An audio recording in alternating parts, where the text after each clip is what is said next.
Disaster preparedness. How many of you are truly prepared for some kind of disaster?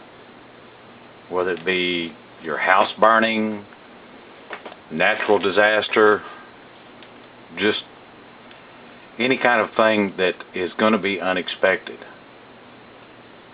You need to be prepared for what's going to happen. This is going to be my take on some of the things you should do or look for when you've got a disaster that's going to be to have a disaster that will hit you. Are you ready? It's which one are you going to be? Are you going to be the one on the left that's sitting there just kind of chilled and not really prepared, or are you going to be the one on the right getting things ready for when a disaster does happen? Which one are you? One of the things that you might kind of do is check with your local fire departments, kind of get to know them and see what kind of plans they may have for a disaster.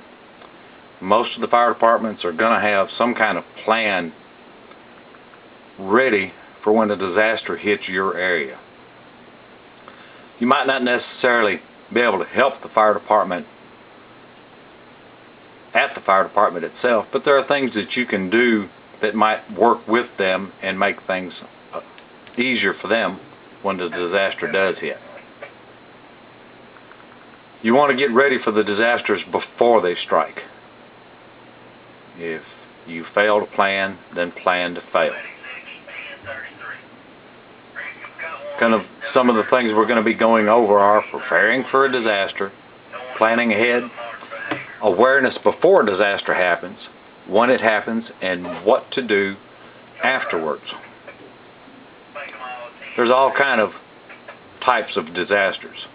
You can have a fire at your house, thunderstorms, tornadoes, which seem to be the big thing nowadays is everybody's getting hit with tornadoes.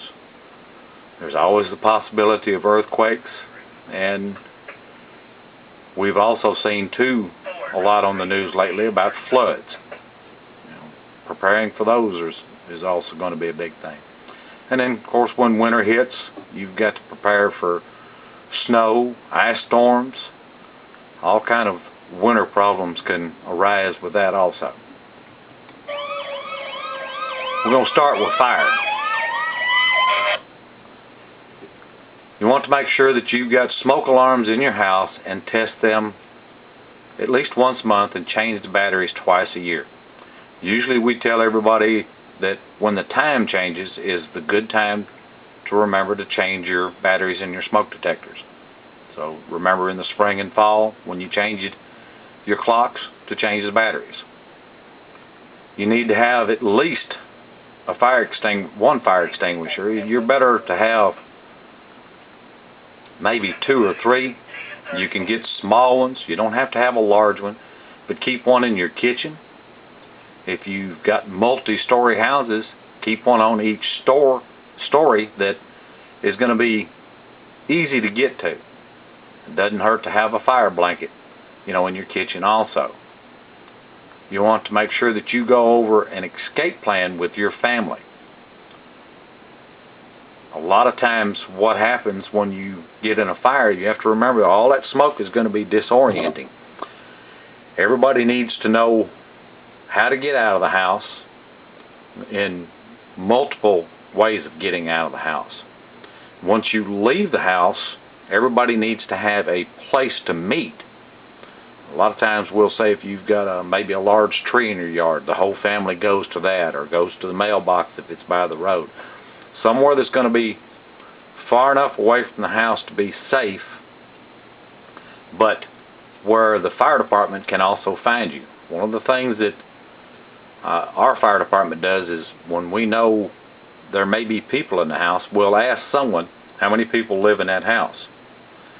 And if they tell us there's 4 people living in that house, we want to make a physical head count of those 4 people.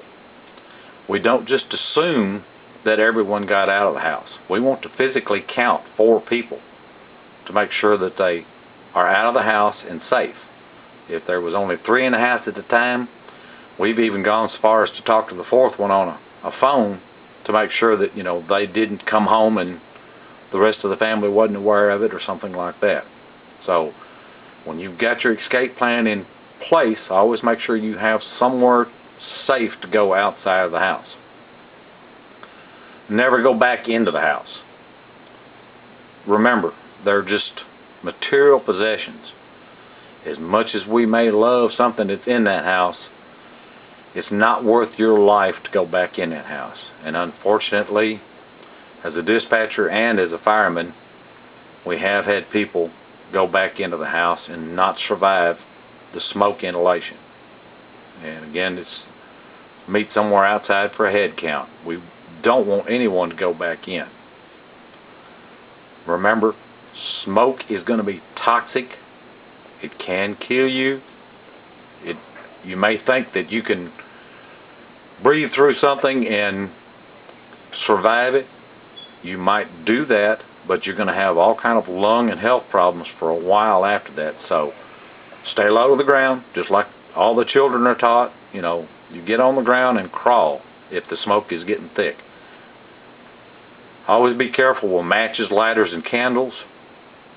If you like using candles, always make sure that there's nothing flammable around them. Folks with long hair need to make sure they're careful about lighting and extinguishing the candles. You know, if you're leaned over it, you can catch your hair on fire, and hair will go up really quick. It takes less than a minute for a room that catches on fire to really get to the point to where it's not safe to be in it. If you have to, leave the house and call 911 from a neighbor's house. Or if you're using a cell phone, call from outside. Just don't stay in the house when the fire starts. Why seconds count? You don't want to become a statistic. Don't let this be you. Some of the dangers of hot spots in a house are going to be the kitchen, the laundry, and the electrical appliances you've got in your house. The kitchen is, make sure you never leave food cooking unattended. A lot of house fires start because someone started something cooking and then went to the other room. We've had them where they've fallen asleep. They get on the computer, don't pay attention to what's going on, and time goes by. Make sure you clean your stove really good. That may seem like a silly thing, but you know, when you're cooking, you've got splatter. And if something gets hot enough, it can catch that stuff on fire. You never want to use fire, flour, or salt to put out an oil or fat fire on the stove. That just makes it explosive. It will go off like a bomb when you use flour or salt. Water, if it's a good grease fire, all you're going to do is splash the grease with the flames all over everything. If you have time, put a lid over your pot to let it smother out. Make sure you turn the heat off. If you've got a fire blanket, throw that over it. You want to smother the fire.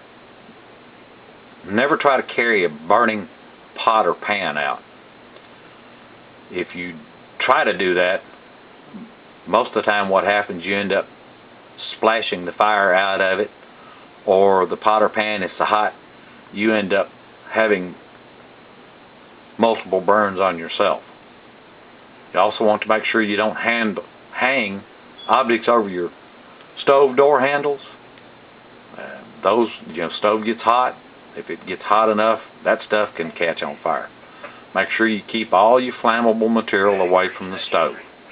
You know, I've gone in other people's houses and go into their kitchen, you know, to get something, and they'll have plates or papers where they've just walked into the kitchen and left it laying on the stove. You know, somebody not really thinking or paying attention can come in there and turn the stove on or turn the oven on. Most people don't realize that one eye on your oven is like an exhaust. So there's heat coming up from that, and if you turn the oven on and you've got something that's potentially flammable on that stove, it could catch on fire. Always make sure that your stove and other electrical equipment are in good working order. If you've got an outlet that's kind of frayed looking, make sure it changes. If you've got plug-ins that don't look good, make sure they're changed out and you put a good outlet on it, or a plug-in on it. Don't wear loose clothes when you're cooking. You can be stirring something on the stove and not realize that, you know, the edge of your clothes is right there on the eye or in the flame of the burner, and it can catch on fire. Make sure you turn off all your appliances before you leave. You can leave something on the stove and have that burner on low, and eventually it's going to burn out and you can start a fire. If you do have a fire, leave immediately if your home catches on fire. You don't want to be in the house when it happens. Stay out and call 911.